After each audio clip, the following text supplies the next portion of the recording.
Bonjour,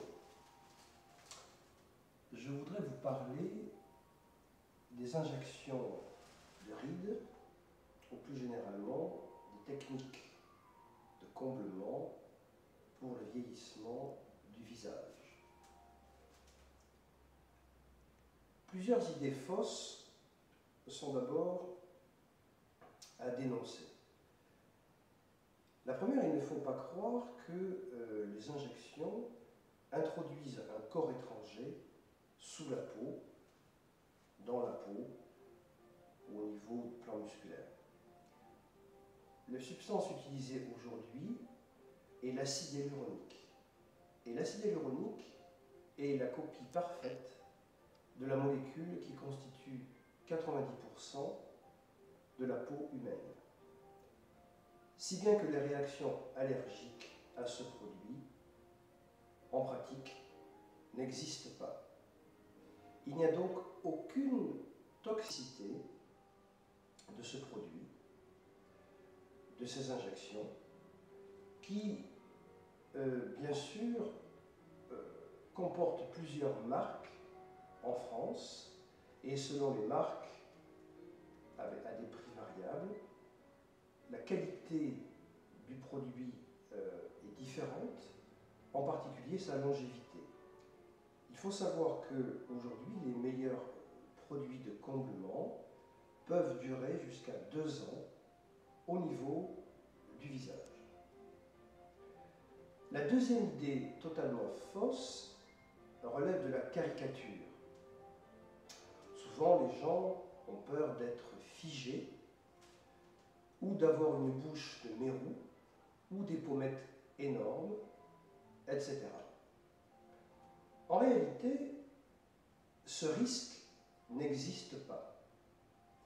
Et lorsque nous sommes en présence de patientes ou de patients qui ont cet aspect-là, c'est qu'en réalité, ils ont demandé à leur médecin ou à leur chirurgien d'avoir une telle quantité de produits que l'on obtienne ce résultat.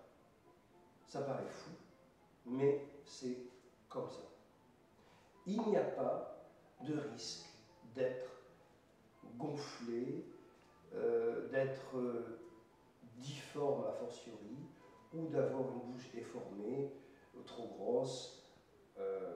Tout ceci relève de la caricature esthétique et ça n'existe pas en pratique quotidienne. L'autre élément aussi dont on entend souvent parler, c'est l'aspect figé. Là encore, ça n'a aucun rapport avec les techniques actuelles de comblement des rides ou de correction de la silhouette des contours du visage.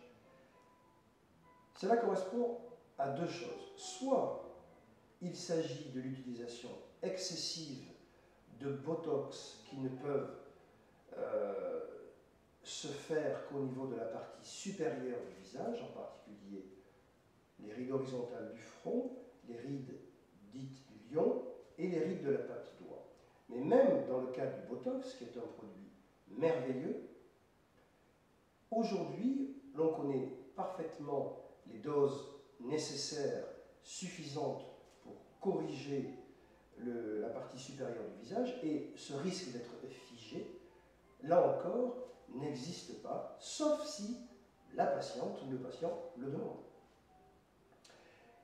Après, dans le deuxième cas de figure, c'est la position figée correspondant à une chirurgie, c'est-à-dire un lifting excessif du visage. La chirurgie esthétique est une spécialité extrêmement performante, extrêmement brillante. Souvent, ce sont les meilleurs chirurgiens qui se prédestinent, qui s'orientent vers cette spécialité. Et si les résultats obtenus sont inesthétiques, là encore, c'est souvent que la patiente avait trop demandé au chirurgien, voulait une correction trop importante, et peut-être que celui-ci a eu la faiblesse d'accéder à ses désirs. Mais en aucun cas, il s'agit d'une erreur grossière, technique ou d'un mauvais jugement esthétique. Quoi qu'il en soit, nous ne parlons pas aujourd'hui de technique chirurgicale, mais bien précisément de techniques médicales qui sont pratiquées dans l'immense majorité des cas par des dermatologues spécialisés ou des médecins plus proches de la médecine esthétique.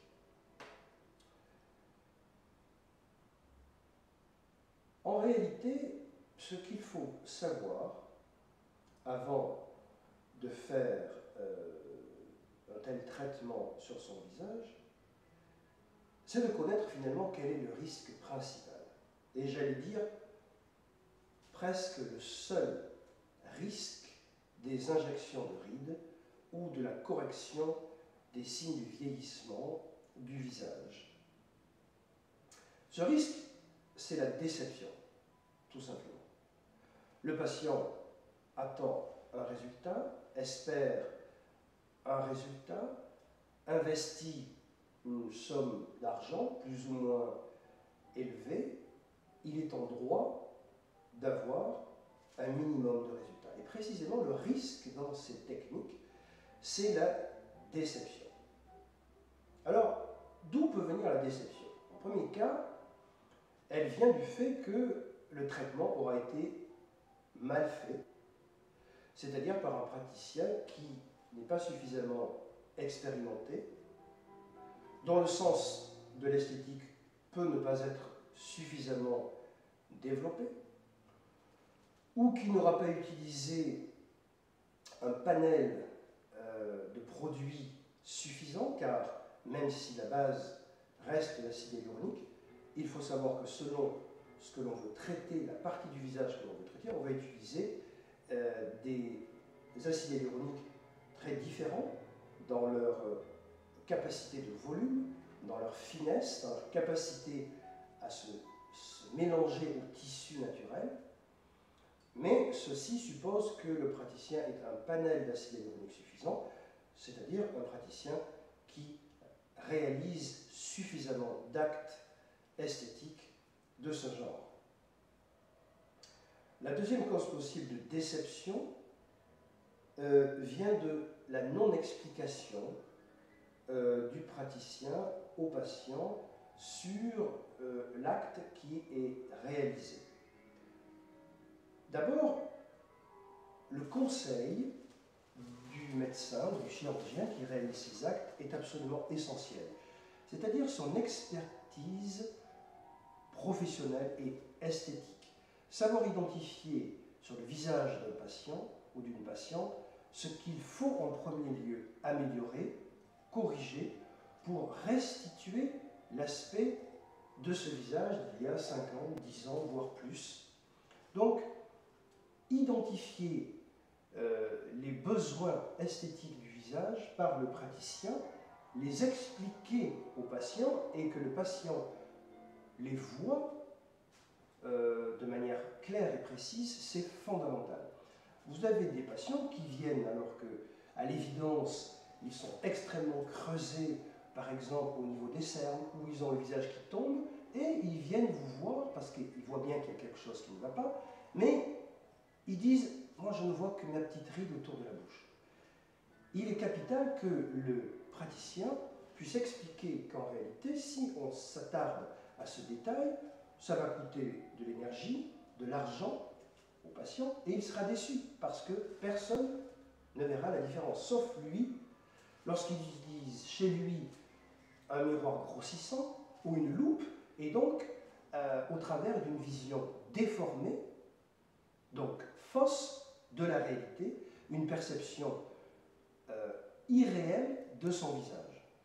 Ce qui compte dans la restauration de l'aspect du visage, c'est une sociabilisation de ce visage, de son apparence. C'est-à-dire une harmonie entre, d'une part, l'aspect du visage de la patiente, en fonction de son âge. Il ne s'agit pas de vouloir qu'une patiente de 60 ans ait le visage d'une gamine de 20 ans, mais la beauté, d'une certaine manière, n'a pas d'âge. Ce qui compte, c'est l'harmonie entre la personnalité de la patiente ou du patient qui veut améliorer son apparence visuelle et, on va dire, sa vie sociale, avec son mari ou sa femme, avec ses enfants, ses petits-enfants, ses amis, tout son entourage. Tout ceci est essentiel. Et le problème, donc, pour le patient, est de savoir quel praticien vais-je voir, à qui pourrais-je m'adresser. Je pense que le critère essentiel, outre le bouche à oreille, qui est un élément absolument capital dans ce domaine, il est précisément que le patient doit voir dans le praticien qu'il consultera l'expertise de celui-ci au travers de la capacité qu'il a à analyser le visage de la personne, de lui expliquer, à lui, patient, ou elle, patiente, et à lui proposer un traitement. Et donc, ce traitement, comment cela se déroule-t-il? Eh bien, dans l'immense majorité des cas, pour ne pas dire toujours, de manière extrêmement simple, non agressive, rapide, avec des effets immédiats et sans éviction sociale, sauf cas très rares, mais il n'y a jamais, lorsque cela est fait correctement, d'effets secondaires, en dehors, bien sûr, de la possibilité de quelques ecchymoses liées à la pénétration de l'aiguille dans la peau. Alors les aiguilles sont quelque chose qui, évidemment, font partie du fantasme de chacun et qui font peur à beaucoup de gens. Je le comprends, mais en réalité, je considère qu'il ne s'agit pas d'une piqûre. Certes, on utilise des aiguilles, une aiguille qui est très fine, extrêmement affûtée, ce qui fait que la pénétration de l'aiguille dans la peau, qui est au préalable anesthésiée par une crème, est quasiment indolore.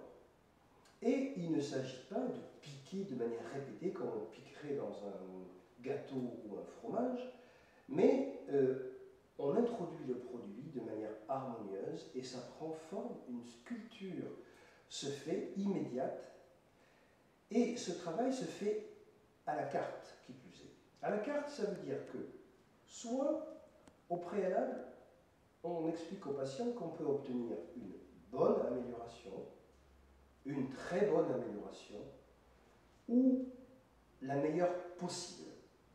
Et en fonction de cela, il y aura un tarif correspondant pour chacune de ces prestations, pour chacun de ces degrés d'expertise, de qualité, qu'il faudra donc définir en accord avec le patient.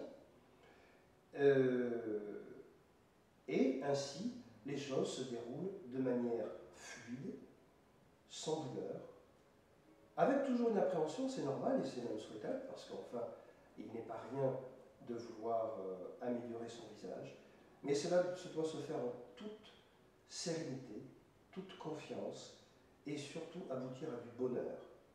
Parce qu'au final, la correction des rides du vieillissement par les injections apporte du bonheur.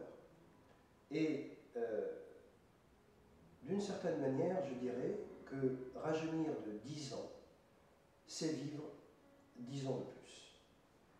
Je vous expliquerai de manière pratique prochainement les modalités un peu plus précises de tel traitement, ainsi qu'un traitement révolutionnaire qui vient de faire son apparition, ou en tout cas très récemment en France, qui est aujourd'hui une machine qui s'appelle Ulthera, U-L-T-H-E-R-A. Je suis obligé d'utiliser ce nom commercial car c'est la seule machine aujourd'hui dans le monde, qui a déjà fait ses preuves sur plus de 200 000 patients dans le monde, et qui va permettre de lifter la peau du visage et du cou en une seule séance, sans chirurgie, sans éviction sociale, et qui va permettre de compléter de manière remarquable les techniques d'injection, de comblement, ce de manière, j'allais dire presque douce, et dont les indications donc, complémentaires, comme je le disais, sont le relèvement des paupières supérieures, la remise en tension de l'ovale du visage, des bas joues, du cou, du décolleté et vraisemblablement, prochainement, de la partie inférieure des bras, qui malheureusement font également partie des signes majeurs du vieillissement chez la femme, chez l'homme de manière plus anecdotique. À très bientôt.